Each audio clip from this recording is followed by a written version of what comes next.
네, 그 다음에 이제 두 번째 생태계 평형에 대한 얘기를 할 건데,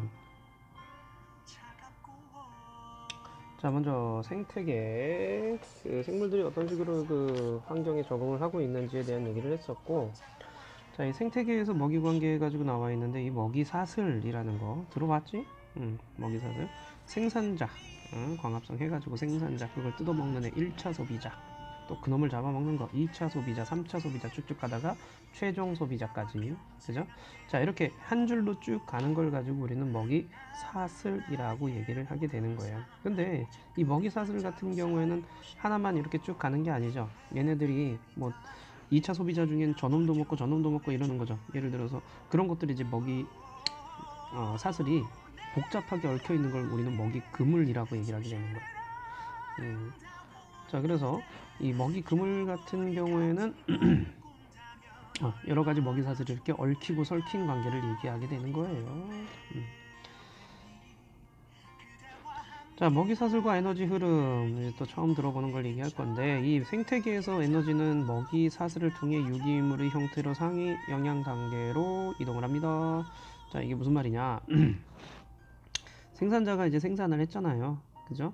그걸 이제 1차 소비자가 먹고, 그걸 또 2차 소비자가 먹고, 그죠?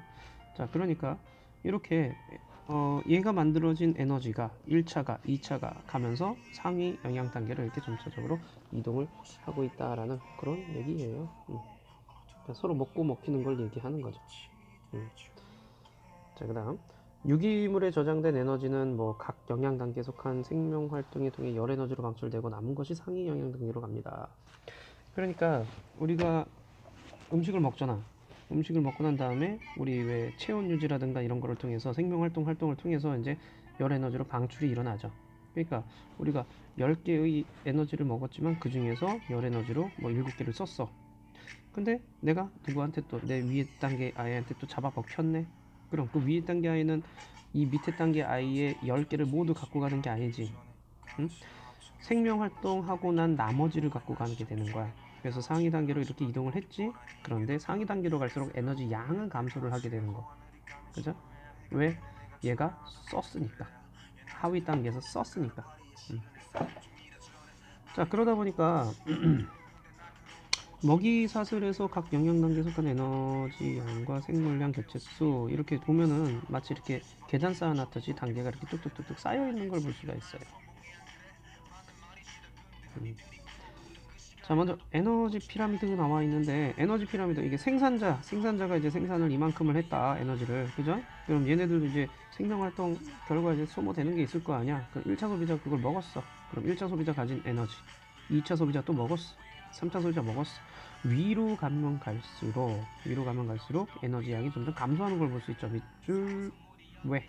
생명 활동을 통해서 방출된 열 에너지는 다음 단계로 가지 않으니까 일직선으로 이만큼 또 똑같이 가는 게 아니라는 거야. 그죠? 그 다음 생물량이에요. 자, 생물량. 생물 전체 무게를 가지고 얘기를 하게 되는데 생물 몸에서 구성한 유기물의 에너지가 조정되죠. 근데 위로 갈수록 생물 양의 점점 단계가 줄어들고 있다. 감소한다라는 거. 개체수도 마찬가지야. 생산자가 많고 그 다음 1차, 그 다음 2차, 그 다음 3차와 같이 하위 영양 단계 생물이 개체수가 많은 편에 있어야 되는 거죠. 오케이.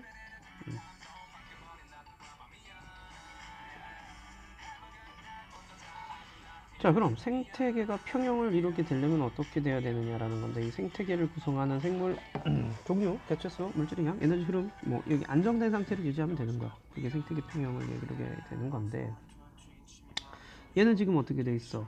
먹이 사슬 형태로 쭉 하나 돼 있죠, 그죠? 자, 그럼 얘 죽어버리면 얘는 멸종되는 거지. 자, 이렇게 생물종이 하나가 사라지면은 그 다음 생물에 굉장히 지대한 영향을 미치게 돼. 생물종이 적었을 때는. 하지만 다양하게 되면 이거 하나 죽는다 그래서 다른 애 대체 식품으로 또 다른 거 먹어주면 될 거 아니야, 그죠? 이런 식으로. 그래서 생태계 평형이 잘 안 깨지는 현상이 나타난다. 우리가 생태계를 잘 보존해야 된다는 게 바로 여기에 있는 거죠. 종을 굉장히 다양하게 유지시켜 놔야 된다는 것도 생태계 평형을 유지하기 위한 거다.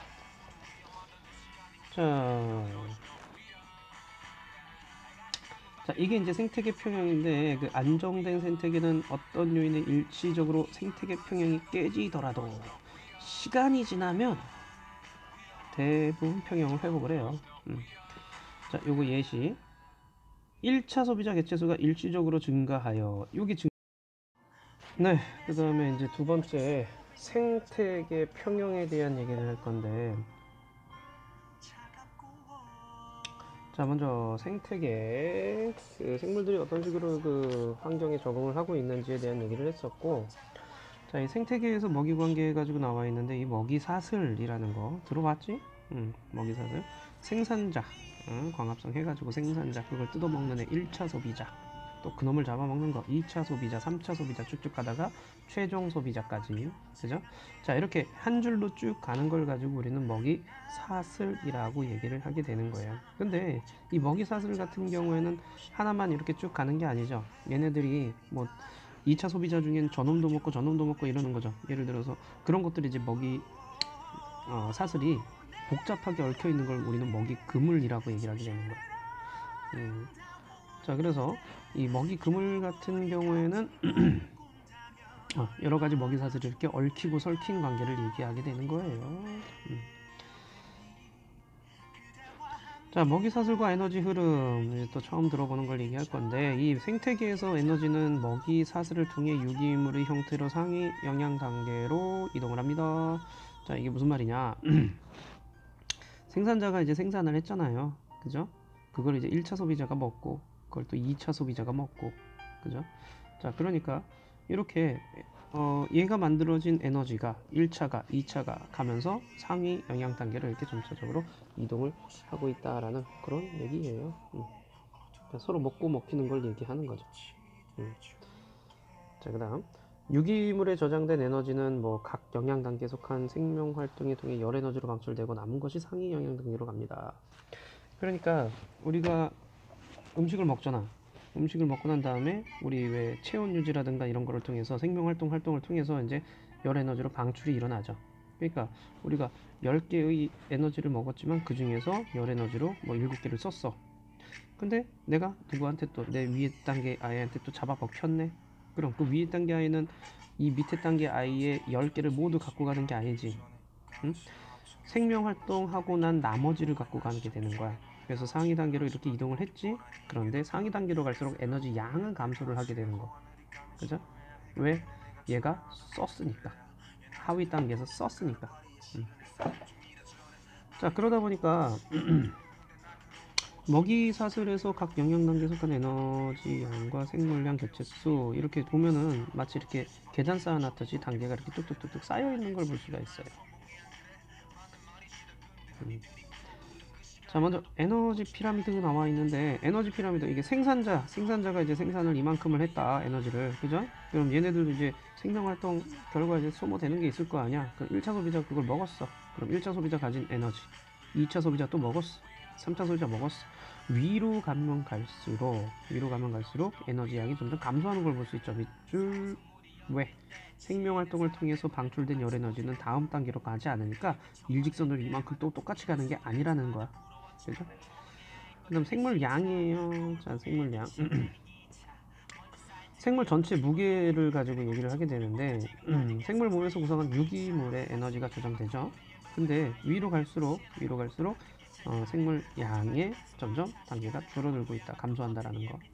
개체수도 마찬가지야. 생산자가 많고 그 다음 1차, 그 다음 2차, 그 다음 3차와 같이 하위 영양 단계 생물이 개체수가 많은 편에 있어야 되는 거죠. 오케이.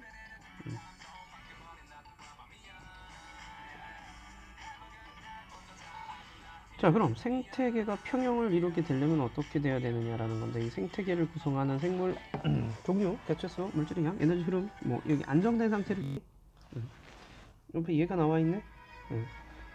크라카타우라는 인도네시아 작은 섬에서 화산 폭발이 일어났는데 3분의 2가 사라져 버리는 거죠. 대부분 생물이 멸종돼 버렸다는 얘기죠. 그 섬에 있다.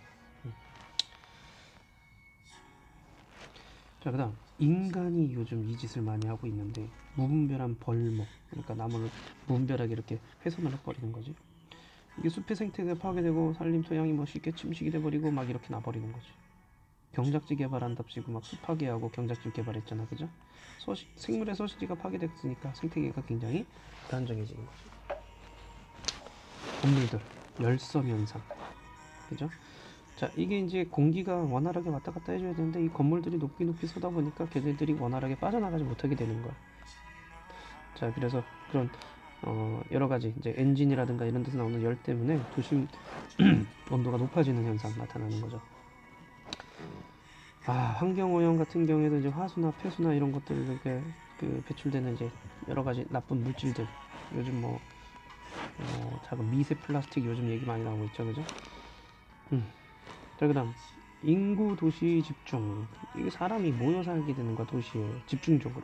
그러니까 이산화탄소 농도가 굉장히 높아지니까 도심의 지구 온난화가 굉장히 커지게 되는 거죠. 우리가 서식지를 보호하고 훼손된 서식지를 복원해줘야 되는데 이 자연형 하천 복원, 그러니까 콘크리트 같은 거 안 쓰고 자연적 재료를 가지고 하천을 만들어주는 거. 응? 그 다음에 국립공원 이렇게 지정했죠. 국립공원 지정해가지고 최대한 개발을 못하게 한다든가 옥상 정원 가꾸기, 그 다음에 천연기념물 지정, 이런 것들이 우리가 생태계를 보호하기 위해서 굉장히 노력을 하고 있다라는 그런 얘기예요.